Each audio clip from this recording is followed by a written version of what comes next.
നിങ്ങൾക്ക് പൊക്കം കുറവാണോ? കൈ കാശുണ്ടോ? പൊക്കം കൂട്ടാം. ഷെൻറ്റി ഉള്ളവർക്കൊക്കെ ഇഷ്ടംപോലെ ഓപ്ഷൻസ് ഉണ്ടല്ലോ. ഇപ്പോൾ ഹെയർ ഫിക്സിങ് അത് അപ്പോൾ പൊക്കം കുറവുള്ളവർക്ക് ഇൻഫർമേഷൻ കൊടുക്കണ്ടേ?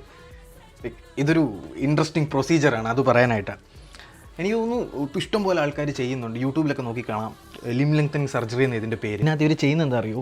ഇവർ കാലില്ലേ, കാലിൻ്റെ മുട്ടിന് താഴേക്കുള്ള ടിബിയ ബോൺ, എല്ല്, അത് പൊട്ടിച്ചിട്ട് ഇവർ റിങ് ഇടും. മുകളിലും താഴെ ഓരോ റിങ് ഇട്ടിട്ട് പുറത്തൂടെ കമ്പി വെച്ചിട്ട് ഇതിനെ ജോയിൻ ചെയ്യും. എന്നിട്ട് മന്ത്ലി അല്ലെങ്കിൽ ഡെയിലി നമ്മൾ ഇതിനെ ചെറുതായിട്ട് തിരിക്കും. എന്നിട്ട് ഈ എല്ലുകളുടെ ഇടയിലുള്ള ഗ്യാപ്പ് കൂട്ടും. അങ്ങനെ ഹൈറ്റ് 7-8 സെൻറ്റിമീറ്റർ വരെ കൂട്ടാം. ഇത് മുട്ടിന് താഴേക്കുള്ള എല്ല് പൊട്ടിച്ച, മുട്ടിന് മുകളിലേക്കുള്ള തുടയിൽ പൊട്ടിച്ച, അതും കൂടെ ചെയ്യുകയാണെങ്കിൽ 10-12 സെൻറ്റിമീറ്റർ വരെ പൊക്കം കൂട്ടാം. കൂടുതലും ചെയ്യുന്ന സായിപ്പന്മാരാണ്, അവർക്കാണല്ലോ കുറച്ചുകൂടെ മനക്കെട്ടി കൂടുതൽ. എനിക്കൊന്ന് ഇന്ത്യൻസും ചെയ്യുന്നുണ്ട്. പിന്നെ ഈ സായിപ്പന്മാരാണെങ്കിൽ തന്നെ ഇവർ വന്നിട്ട് ഇന്ത്യ വന്നിട്ടാണ് ചെയ്യുക. ഇതിന് കോസ്റ്റ് കുറവാണ് ഇന്ത്യ വന്ന് ചെയ്യുമ്പം. ബേസിക്കലി ഡോക്ടേഴ്സ് ഇതിനെ പ്രൊമോട്ട് ചെയ്യില്ല എന്നാണ് പറയുന്നത്. ഇതൊരു കോസ്മെറ്റിക് സർജറിയാണ്.